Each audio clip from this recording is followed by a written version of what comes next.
கிறிஸ்துவுக்குள் பிரியமான சகோதர சகோதரிகளே, உங்கள் அனைவரையும் தினமொரு முத்துக்கள் நிகழ்ச்சியில் சந்திப்பதில் மிகுந்த மகிழ்ச்சி அடைகிறேன்.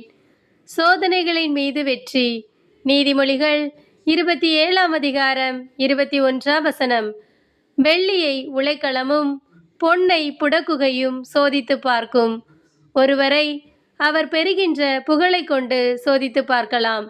பிரியமானவர்களே, நெருப்பில் வெந்து போவதும் உளியினால் கொத்தப்படுவதும் மூர்க்கத்தனமாக அடி வாங்குவதும் எளிதல்ல, மிகவும் வழி தரக்கூடியது. ஆனால் இறுதியில் விலை உயர்ந்த ஆபரணமாக, அழகிய கலையாக, பயனுள்ள பொருளாக மாறிவிடும். இயேசுவும் நம்மை இதை போன்று உருமாற அழைக்கிறார்.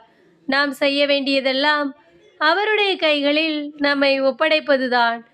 இயேசுவும் தங்கத்தை புடமிடுவதைப் போல நம்மை புடமிட விரும்புகிறார். நாம் அழகிய சிலையாக வேண்டும் என்று இயேசு விரும்புகிறார்.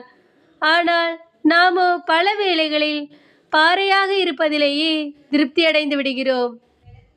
நமக்கு எளிதான ஒன்று நம்மை இயேசுவின் கரங்களில் ஒப்படைத்தலே.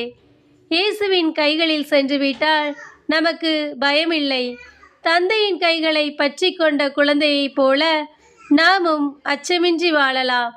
நாம் அழகிய சிலையாக வருவதும் அழகிய ஆபரணமாக மாறுவதும் இறைவனின் கரங்களில்தான் உள்ளது.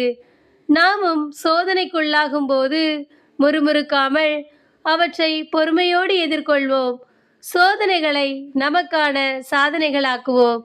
அன்பு இறைவா, நாங்கள் சோதனைகளை கண்டு துவண்டு போகாமல் யோபுவை போன்று எங்களை உம் கையில் ஒப்படைத்து சுத்த பொன்னாக விளங்க எங்களுக்கு உதவி செய்யும் இறைவா. ஆமேன்.